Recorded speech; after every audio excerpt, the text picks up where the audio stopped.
تو ویڈیو شروع کرنے سے پہلے ہمارے channel Al-Huda online Quran academy centre کو سبسکرائب اور ویڈیو کو لائک کریں۔ بسم اللہ الرحمن الرحیم۔ اسلامی تاریخ۔ حضور صلی اللہ علیہ وسلم کا ایک تاریخی فیصلہ۔ رسول اللہ صلی اللہ علیہ وسلم کی نبوت سے چند سال قبل خانہ کعبہ کو دوبارہ تعمیر کرنے کی ضرورت پیش آئی۔ تمام قبیلے کے لوگوں نے مل کر خانہ کعبہ کی تعمیر کی، لیکن جب حجر اسود کو رکھنے کا وقت آیا تو سخت اختلاف پیدا ہو گیا۔ ہر قبیلہ چاہتا تھا کہ اس کو یہ شرف حاصل ہو، لہذا ہر طرف سے تلواریں کھینچ گئی اور قتل و خون کی نوبت آ گئی۔ جب معاملہ اس طرح نہ سلجھا تو ایک بوڑھے شخص نے یہ رائے دی کہ کل صبح جو شخص پہلے مسجد حرام میں داخل ہوگا وہی اس کا فیصلہ کرے گا۔ سب نے یہ رائے پسند کی۔ دوسرے دن سب سے پہلے نبی کریم صلی اللہ علیہ وسلم داخل ہوئے۔ آپ صلی اللہ علیہ وسلم کو دیکھتے ہی سب بول اٹھے، یہ امین ہیں، ہم ان کے فیصلے پر راضی ہیں۔ آپ صلی اللہ علیہ وسلم نے ایک چادر منگوائی اور حجر اسود کو اس پر رکھا اور ہر قبیلے کے سردار سے چادر کے کونے کو پکڑوا کر اس کو کعبے تک لے گئے اور اپنے ہاتھ سے حجر اسود کو اس جگہ رکھ دیا۔ اس طرح آپ صلی اللہ علیہ وسلم کے ذریعے ایک بڑے فتنے کا خاتمہ ہو گیا۔ حضور صلی اللہ علیہ وسلم کا معجزہ۔ 100 سال کی عمر میں بھی بال سفید نہ ہونا۔ عمر بن ثعلبہ جہنی رضی اللہ عنہ کہتے ہیں کہ میں نے آپ صلی اللہ علیہ وسلم سے مقام سیالہ میں ملاقات کی۔ میں نے اسلام قبول کیا تو آپ صلی اللہ علیہ وسلم نے میرے سر پر دست مبارک رکھا۔ چنانچہ حضرت عمر رضی اللہ عنہ نے 100 سال کی عمر میں وفات پائی، لیکن سر اور چہرے کے جس حصے پر آپ صلی اللہ علیہ وسلم نے اپنا دست مبارک رکھا تھا وہاں کے بال سفید نہ ہوئے۔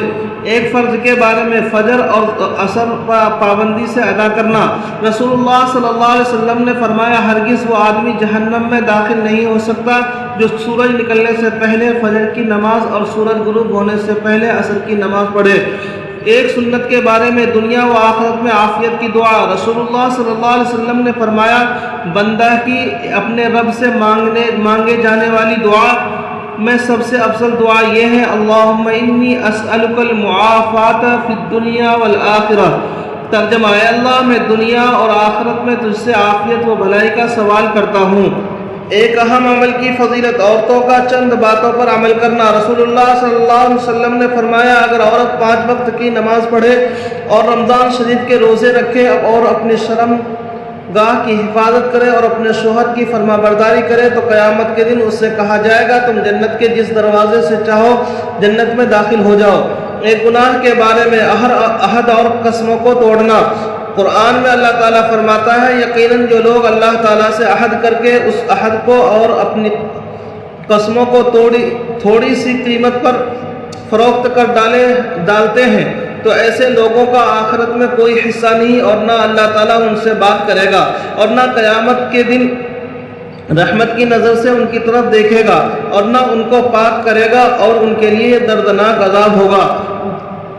دنیا کے بارے میں دنیا پر مطمئن نہیں ہونا چاہیے۔ قرآن میں اللہ تعالیٰ فرماتا ہے، جن لوگوں کو ہمارے پاس آنے کی امید نہیں وہ دنیا کی زندگی پر راضی ہو گئے، اس پر وہ مطمئن ہو بیٹھے اور ہماری نشانیوں سے غافل ہو گئے۔ ایسے لوگوں کا ٹھکانہ ان کے اعمال کی وجہ سے جہنم ہے۔ آخرت کے بارے میں قیامت کا منظر۔ رسول اللہ صلی اللہ علیہ وسلم نے فرمایا، اگر آخرت کے ہولناک احوال کے متعلق تمہیں وہ سب معلوم ہو جائے جو مجھے معلوم ہے تو تمہارا ہنسنا بہت کم ہو جائے اور رونا بہت بڑھ جائے۔ طب نبوی سے علاج۔ شہد سے پیٹ کے درد کا علاج۔ ایک شخص رسول اللہ صلی اللہ علیہ وسلم کے پاس آیا اور عرض کیا، اے اللہ کے رسول، میرے بھائی کے پیٹ میں تکلیف ہے۔ رسول اللہ صلی اللہ علیہ وسلم نے فرمایا، شہد پلاؤ۔ وہ شخص گیا اور شہد پلایا، واپس آ کر پھر وہی شکایت کی تو آپ صلی اللہ علیہ وسلم نے پھر شہد پلانے کا حکم فرمایا۔ وہ شخص تیسری مرتبہ وہی شکایت لے کر آیا تو پھر فرمایا، رسول اللہ صلی اللہ علیہ وسلم نے کہ شہد پلانے کو کہا، اور وہ پھر آیا اور عرض کیا کہ اتنی بار شہد پلانے کے باوجود آرام نہیں ہوا بلکہ تکلیف بڑھتی جا رہی۔ تو حضور صلی اللہ علیہ وسلم نے فرمایا، قرآن میں اللہ نے سچ کہا ہے کہ شہد میں شفا ہے اور تیرے بھائی کا پیٹ جھوٹا ہے۔ چنانچہ وہ شخص پھر واپس گیا اور شہد پلایا تو اس کا بھائی اچھا ہو گیا۔ نبی کریم صلی اللہ علیہ وسلم کی نصیحت۔ رسول اللہ صلی اللہ علیہ وسلم نے فرمایا، اللہ تعالیٰ کی تعظیم کرو اور اس کے سامنے سر جھکاؤ، اللہ تعالیٰ تمہاری مغفرت فرما دے گا۔ اللہ تبارک تعالیٰ عمل کرنے کی توفیق نصیب فرمائے۔ چینل کو سبسکرائب اور ویڈیو کو لائک